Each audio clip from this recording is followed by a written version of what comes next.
Germany के शहर Hamburg के तर्ज पर विजयवाड़ा शहर को भी तरक्की देने की कोशिश की जा रही है। इस मकसद के तहत जर्मनी का एक वफ्द विजयवाड़ा के दौरे पर है। वफ्द में शामिल अरकान ने हैम्बर्ग में शहरियों को फराहम की जा रही ट्रांसपोर्ट, पार्किंग, ड्रेनेज के तरीक़ेकार से विजयवाड़ा म्यूनिसिपल ओहदेदारों को वाकिफ करवाया। इंटरनेशनल अर्बन कोऑपरेशन के तहत मुल्क के 12 शहरों को मुंतखब किया गया है, जिसमें विजयवाड़ा भी शामिल है। वाज़ेह कि रियासती हुकूमत ने गुज़िश्ता साल जर्मनी से एक मुआहदे के तहत घरों की तामीर, ट्रैफिक, पार्किंग व दीगर मसाइल पर ताउन हासिल किया है।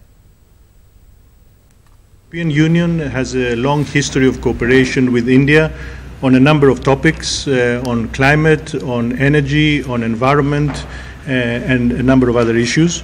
And one recent initiative is called International Urban Cooperation. It's a global initiative, and there is one section, one component, which is dedicated to cooperation with India.